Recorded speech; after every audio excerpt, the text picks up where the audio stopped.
En une minute rek Abdoulaye, je commence par toi. La messe est dite pour Barth mais dafa mel ni moom ba léegi gëmagu ko démb bi ñu jëlee son adjoint Ngoné Gueye teg ko ça ne l'a pas empêché de sortir et de clamer haut et fort wala day xaar le 31 décembre pour mu conforter wu ci li am. loolu la war a toog xaar dès l'instant que dugal na recours mooy nangu na ni décision bi am na. dès l'instant que dugal na recours mooy nangu na ni décision bi am na comme dugal nga recours parce que da nga nangu ni décision bi am na xaaral juridiction compétente bi prononcé et le tour est joué. mais tey jii mu gis ñu installer son adjoint déjà ça veut dire tout ce que cela veut dire tey jii. pourquoi tey jii un peu partout il s'active. mais dans le discours également ba nga xam te ne day dem ba déraper. yàq lu bari lu mu malheureusement parce que quand on cherche coûte que coûte et à tout prix à véritablement poser des actes politiques pour récolter des dividendes politiques c'est que en réalité demoo sa stratégie bu leer parce que stratégie bi c'est pas le militant. stratégie bi c'est gagner en sympathie mais est-ce que tu gagnes en sympathie. loolu moo di la question. je pense pas que tu aies gagné en sympathie si actes yi nga xam ne yaa ngi koy poser et man su ma doon conseiller dama ko naan écoute oui da nga war a def conférence de presse man moo sa kër ga bari na salle organiser la salle soo conférence de presse bu ku la neex bu xam lu la neex nga toog foofu mais tu sais pertinemment que dem ville bi doo dugg biir locaux ville de Dakar. et que police dina la fa xaar te xam nga ko ba pare mais quand même tu as joué le jeu. parce que loolu nga si doon wut. mais je pense que dès ko dugal nga recours mooy da nga nangu ni condition bi am na kon da nga war a xaar juridiction compétente bi prononcé wu bu la delloo sa mandat nag looy def après. je pense que lu si am solo mooy interpréter nañ loi bi préfet appliqué na ko moom dugal na recours conformément à la loi léegi na xaar defe naa ni leneen lu fiy def tam jaru ko fi. parce que doo si am loo siy gagné bien au contraire. tu risques d'y perdre beaucoup plus. D'accord tey ban appréciation ngay def ci bureau Barthélémy Diaz ban lecture nga ciy def monsieur Maïga.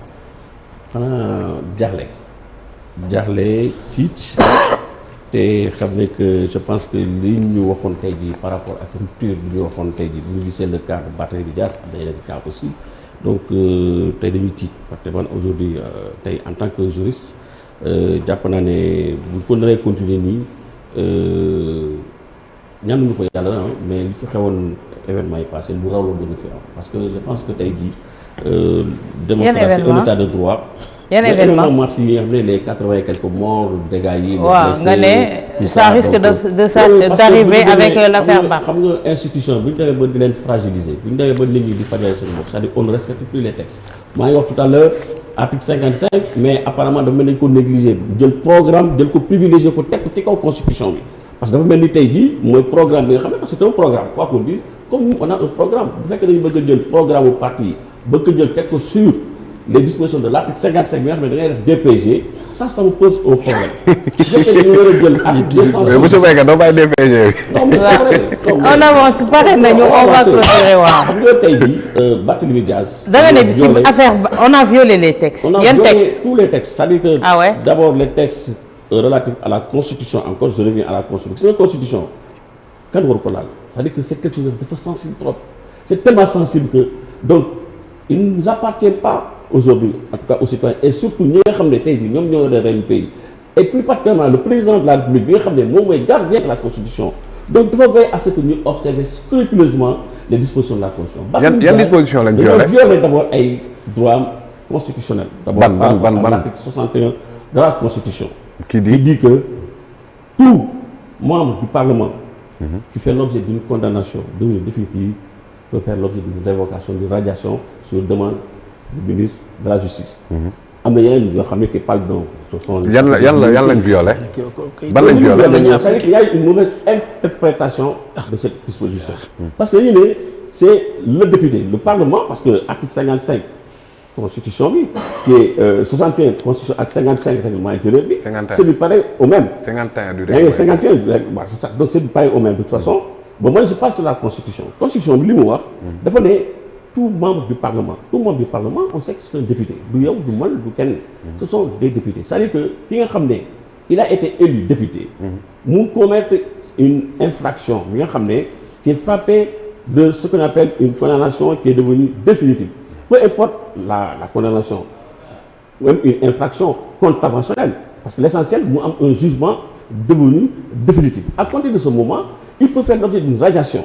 Mais aujourd'hui, là, le problème... Et dans le cas de Barth, c'est pas... Au moment où il faisait l'objet d'une condamnation définitive, mais ce n'était pas sous ce magistère, assemblée. C'était pas avec ce Parlement. C'était possible. Mais est-ce que la condamnation, ça change quand on change de régime? Mais ça dit que quand on change de régime, ça dit que l'Assemblée nationale, bipartie, 14e législature, on pouvait lui appliquer les dispositions de l'article 61. Parce que si on ne l'a pas appliqué, la faute à qui? La faute à qui? Non. La faute à qui? Oui. Mais parce que le régime biparti, ils ont estimé que ce n'est pas nécessaire. Parce que c'est une affaire de gentleman agreement. Non, c'est là où on viole la Constitution. Maintenant, le président de la République, de nous décider cette Assemblée nationale, il perdait son statut de député. Il n'était plus député. Ouais. Donc, il est allé recueillir le suffrage des populations. Oui. Donc, il fallait qu'il soit député. Oui. Donc, au moment où il faisait l'objet d'une condamnation devenue définitive, en ce moment, ce n'était pas sous cette législature. Mais M. Maïga, tu as défendre loo xamante ne le principal concerné. Il a carrément compris que c'est dans la légalité lañ ko destitué ci Assemblée nationale. Non, c'est pas, il n'a pas compris. Il n'est pas juriste. Bon, il n'est pas mais est-ce qu'on peut être plus royaliste que le roi? Il n'est pas intéressé par le poste de député. Et dire que ce n'est pas légal, ça fait deux.